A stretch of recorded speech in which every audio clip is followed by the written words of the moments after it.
sejak kebangkitannya, ulama bersama pengikut-pengikutnya istiqomah dan setia, jaga akidah dan sunnah Rasulnya. Alhamdulillah segala puji baginya, ulama bersama pengikut-pengikutnya istiqomah dan setia, menjaga agama Nusa dan bangsa. Mari kuatkan niat kita, kita bulatkan tekad kita, terus lanjutkan amal kita, mengembangkan khidmat kita. Alhamdulillahilladzi tawadhu'a kullu syai'in li'azamatihi wa dhalla kullu syai'in li'izzatihi wastalama kullu syai'in liqudratihi. Wassalatu wassalamu ala sayyidina Muhammadin alladzi azala bayanuhu kulla ibham wa ala alihi ashabihi salatu wa salaman daimaini ma damatil abyam. Amma ba'd, fa inna ahsanal hadithi kitabullah wa khairal hadi Muhammadin sallallahu alaihi wasallam wa syarrul umuri muhdatsatuha wa kullu muhdatsatin bid'ah wa kullu bid'atin dhalalah.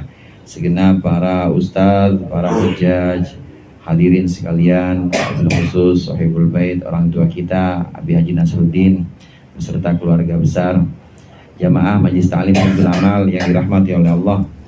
Hari sama-sama kita lanjutkan pengajian kitab Marah Labid dan kitab Tarikh Tahsyek Syekh Qudoribe. Mudah-mudahan apa yang akan kita baca menjadi ilmu yang bermanfaat di dunia wal akhirah. Amin ya rabbal alamin.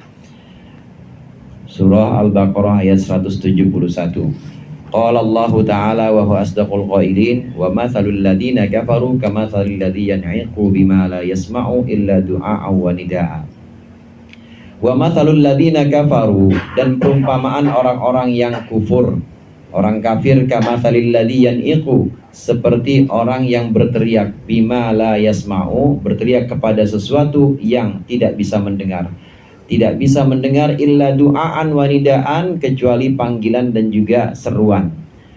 Maksudnya ay wasifatul ladzina kafaru fi ittiba'ihim aba'ahum, sifatnya orang-orang kafir dalam mereka mengikuti aba'ahum, bapak moyang mereka, wa taklidihim, dan juga dalam taklidnya mereka, ikutnya mereka, lahum kepada abaihim, pada bapak moyang mereka, kasifatir ra'i, seperti sifat penggembala, alladzi yusawwitu ala ma la yasma'u, yang berteriak alama kepada sesuatu, la yasma'u, yang tidak bisa mendengar, minal bahaimi, yakni hewan ternak. Fa innaha, maka sesungguhnya bahaim, hewan ternak, la tasma'u, tidak bisa mendengar, illa sautar ra'i, kecuali suara penggembala saja, min ghairi fahmin, dengan tanpa pemahaman, likalamihi aslan, dengan terhadap ucapannya penggembala, aslan sama sekali nggak bisa memahami. Fakama annal kalama ma'al bahaimi, maka sebagaimana sesungguhnya bicara kepada binatang itu abathun, percuma, adimul faidati, tidak ada faedahnya, fakadha at-taqlidu, dan demikian juga taklid atau mengikuti bapak moyang dalam hal akidah atau penyembahan yang salah, menyembah kepada berhala-berhala. Perumpamaan ini adalah perumpamaan orang-orang kafir yang mengikuti atau taklid kepada bapak moyang mereka, orang tua mereka, kakek mereka, buyut mereka yang sudah salah. Taklid yang salah di sini taklid dalam akidah, yaitu menyembah selain Allah, menyekutukan Allah, menganggap bahwa Tuhan itu banyak. Tuhan banyak. Ketika Nabi Muhammad mengajak untuk tauhid, mengajak untuk la ilaha illallah, orang-orang kafir itu selalu bilang, Muhammad, orang Tuhan banyak-banyak, udah cakep, didandanin banyak-banyak, ngapa dibikin satu? Tuhannya itu 355, saudara. 355 itu ditaruh di Ka'bah, yang kecil-kecil. Ada yang sebagian yang gede kayak Lata, Uzza itu gede. Yang kecil-kecil yang lainnya banyak. 355 sesuai dengan jumlah hari.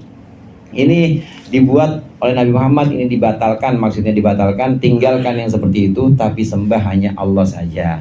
Karena mereka mengikuti orang-orang tua mengikuti buyut dalam keadaan salah, buyut moyang mereka diikuti penyembahan berhala, penyembahan atau musyrik kepada Allah, maka perumpamannya ini seperti seorang penggembala yang berteriak kepada kambingnya, teriak pada kebonya. Kambing sama kebo paham nggak tuh teriakannya? Nggak paham, paling bisa dengar doang. Ya kalau dia bilang hush, hush, ya dia kabur. Kadang-kadang bilang begitu ya dia nurut juga. Tapi tetap nggak paham maksudnya apa. Maksud dari penggembala dengan bahasanya, dengan ucapannya itu pasti nggak paham yang namanya binatang. Demikian juga orang-orang musyrik saat itu. Orang-orang musyrik Mekah saat itu yang mengikuti bapak moyang mereka menyembah berhala, ini seolah-olah mereka menyembah, seolah-olah mereka berseru atau bilang kepada bapak moyang mereka, nih saya udah ngikutin engkau leluhur-leluhurku, saya sudah mengikuti penyembahan berhala, merawat tradisi, padahal itu tradisi yang salah, padahal saya sudah mengikuti, maka tolong dengar saya. Padahal bapak moyang yang nggak bisa apa-apa. Ini penafsiran pertama hadirin. Nanti Imam ini Syekh Nawawi Banten menyebutkan penafsiran yang kedua. Jadi perumpamannya seolah-olah ini orang yang menyembah berhala seperti orang yang berteriak kepada hewan. Orang yang menyembah berhala seperti penggembala yang berteriak kepada kambingnya, kepada kebo-kebonya, nggak bakal nyaut apa-apa dan nggak bakal bisa bantu apa-apa. Dari sini bisa kita pahami, kalau kita mengikuti tradisi yang benar, mengikuti Nabi Muhammad SAW, mengikuti para ulama, mengikuti orang-orang soleh, insya Allah orang-orang soleh bisa bantu kita. Amin. Karena mafhum mukhalafahnya nih, kalau mafhum dari sini mengikuti nenek moyang yang salah, ya nenek moyang nggak bisa apa-apa ntar. Yang ada sama-sama dimasukin neraka, saling salah menyalahkan. Gara-gara mbah saya jadi masuk neraka. Lah, siapa suruh? Kan udah ditegur kata mbahnya. Kan udah datang utusan kepada kamu. Ya udah rasain sendiri dah. Rasain sendiri neraka. Jadi masing-masing saling menyalahkan nanti itu orang-orang kafir. Gak bisa menolong. Seperti orang penggembala yang berteriak kepada hewannya, berteriak kepada ternak yang dia gembalakan, tapi ternak itu gak bisa berbuat apa-apa. Ini tafsir yang pertama.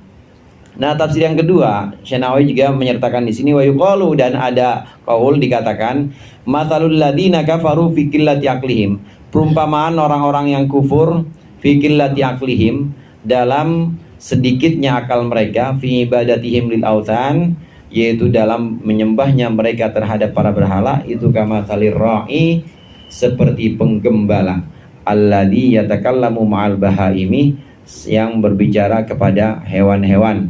Fakama yuhkamu 'ala ar-ra'i bi qillatil aqli, maka sebagaimana dihukumi, sebagaimana ditetapkan atas penggembala dengan sedikitnya akal, fakada haula, dan demikian juga orang-orang yang menyembah berhala itu dikit akalnya nggak dipakai itu akalnya.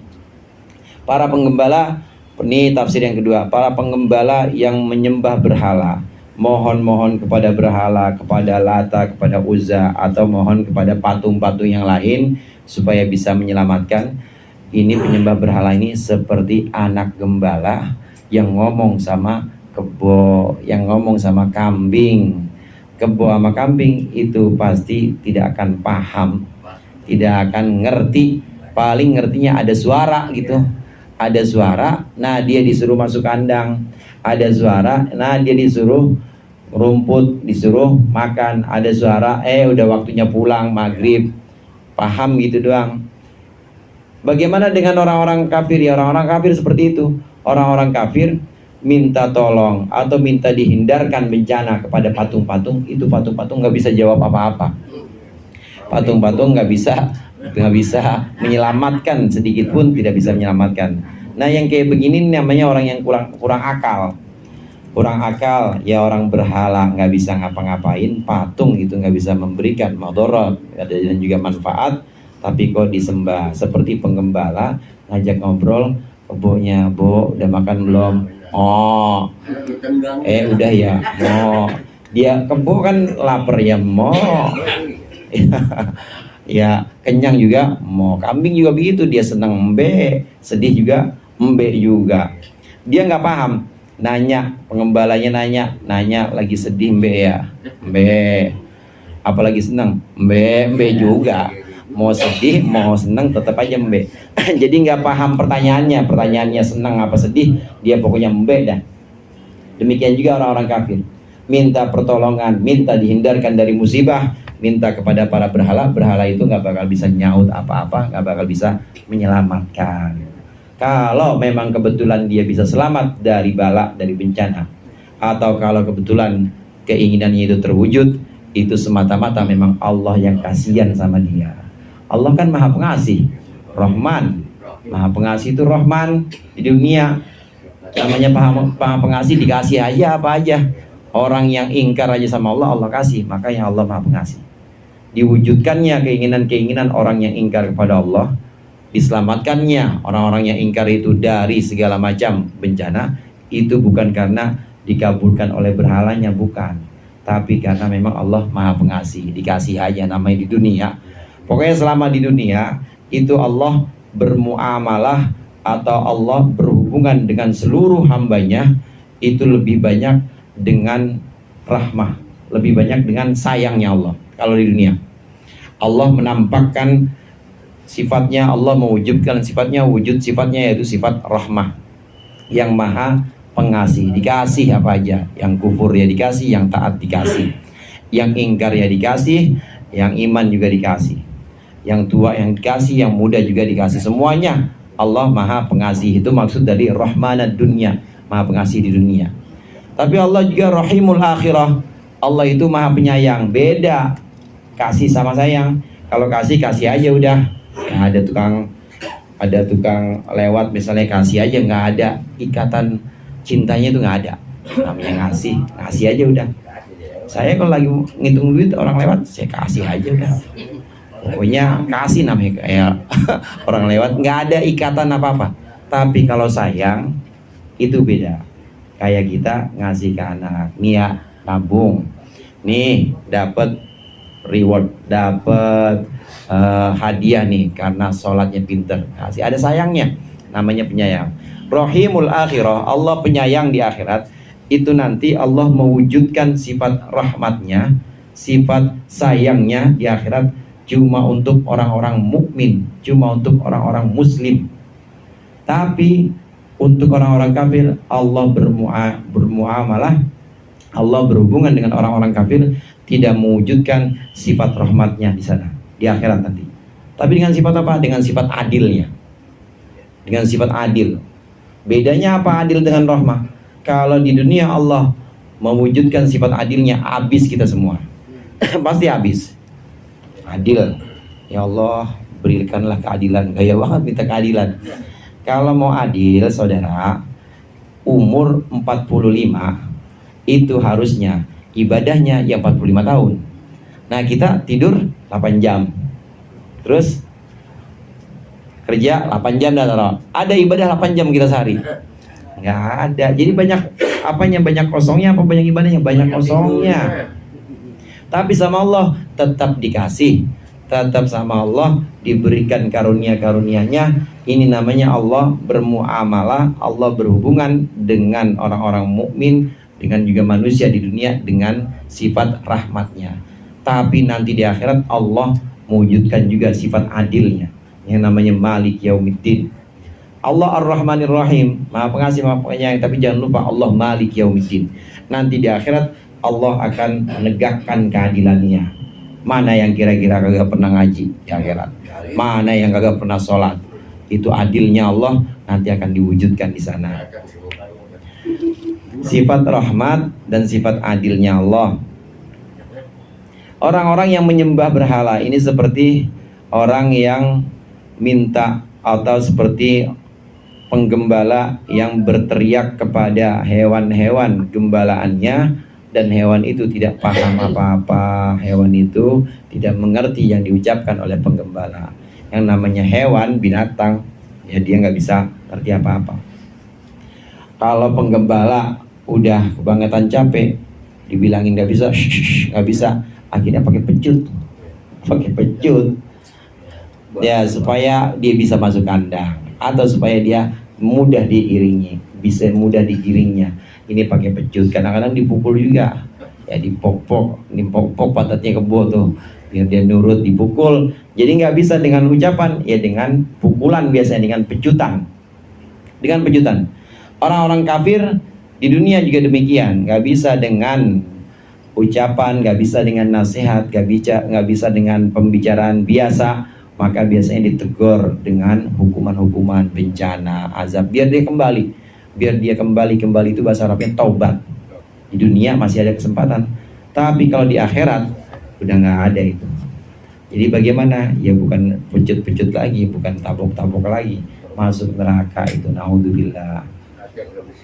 Karena sudah tidak bisa memahami.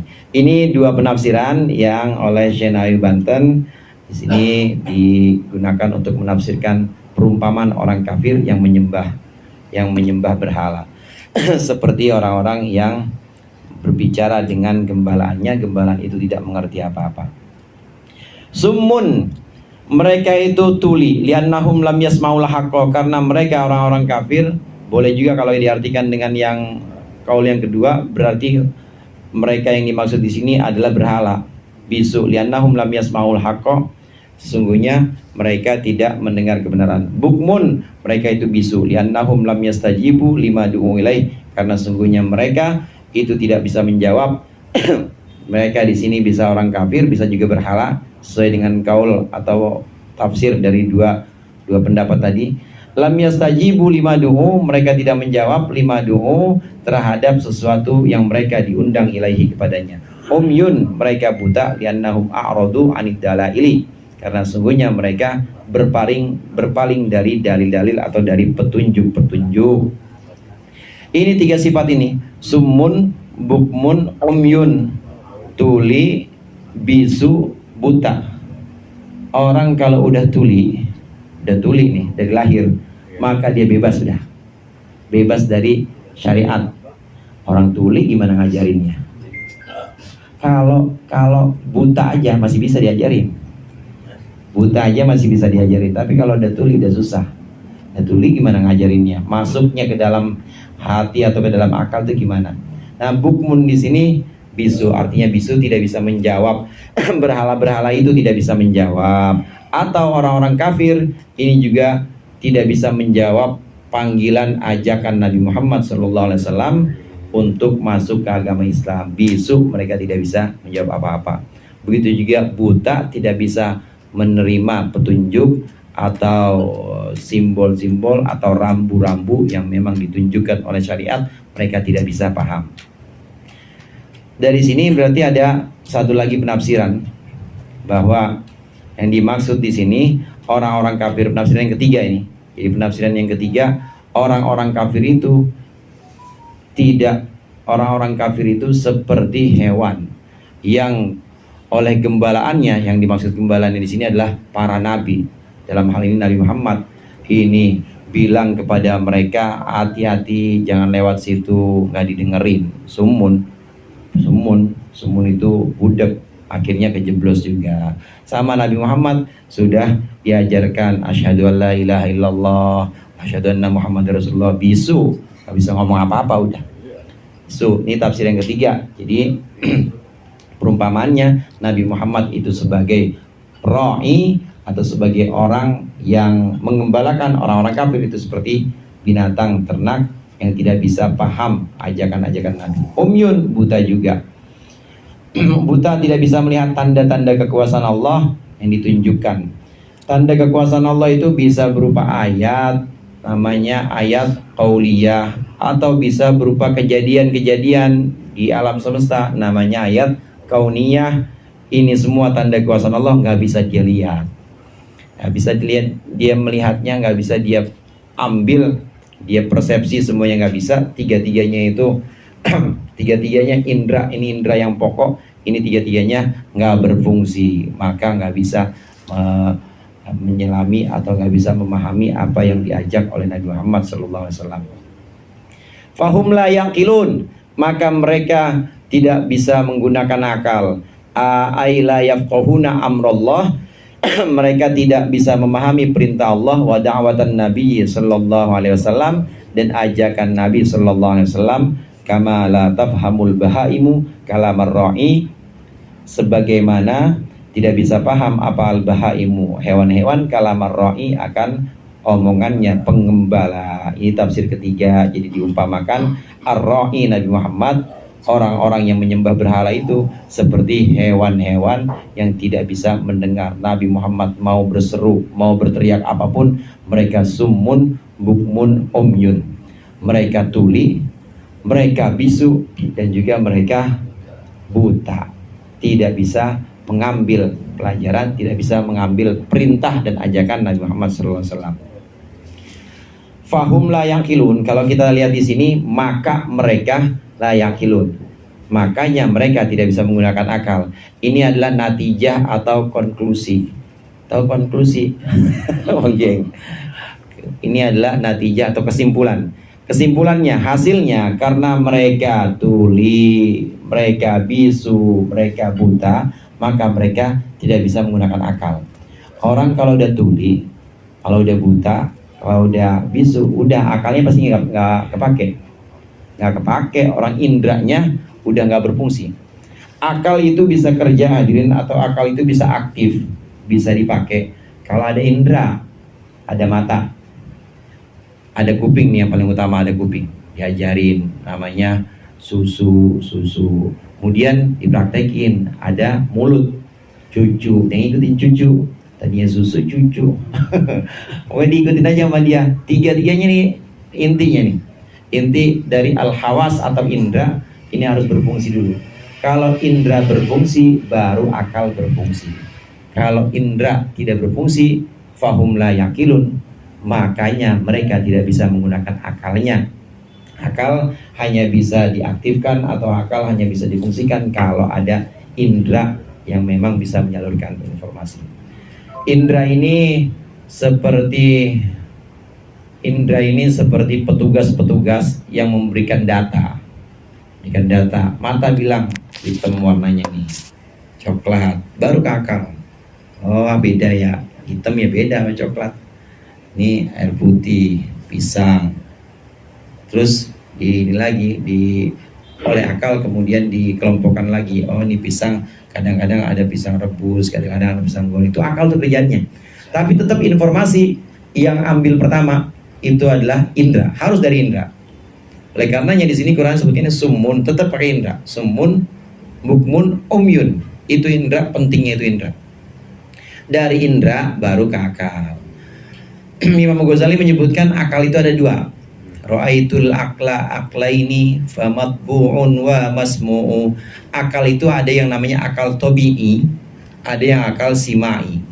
Akal tabi'i ini akal naluriah, akal yang sifatnya ini alamiah.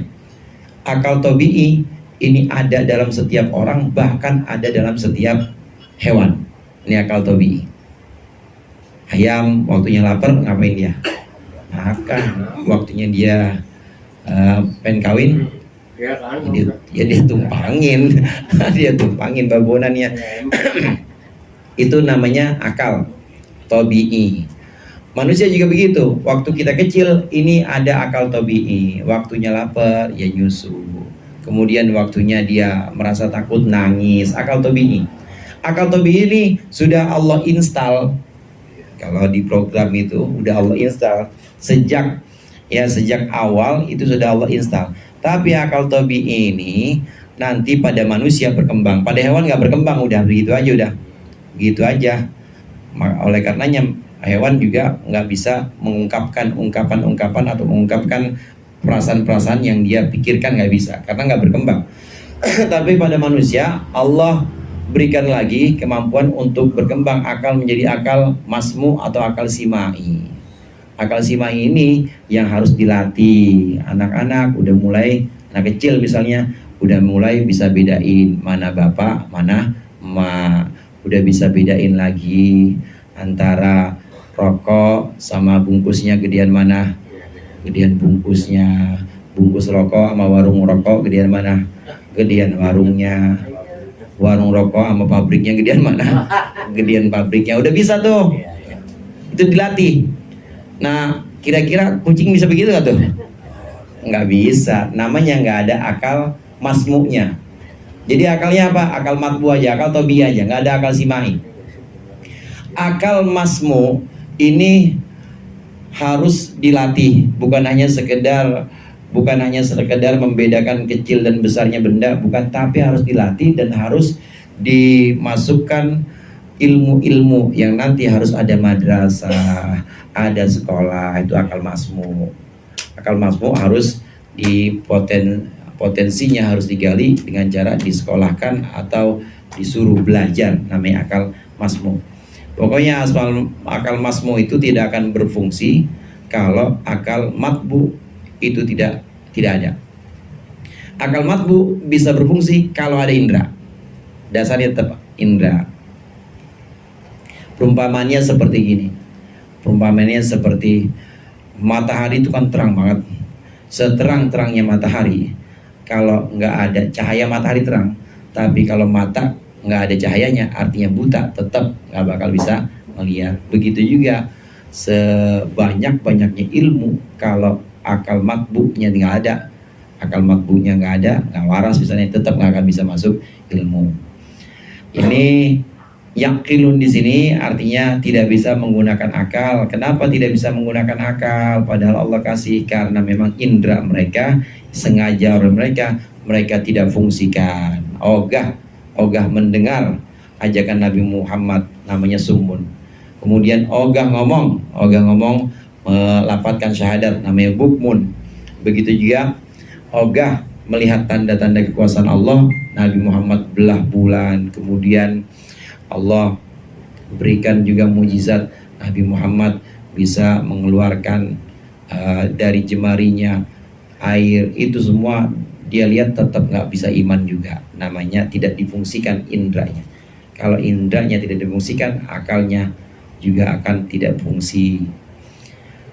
Ya ayyuhalladzina amanu kulu min thayyibati ma razaqnakum washkuru lillahi in kuntum iyyahu ta'budun wallahu alam bisawab.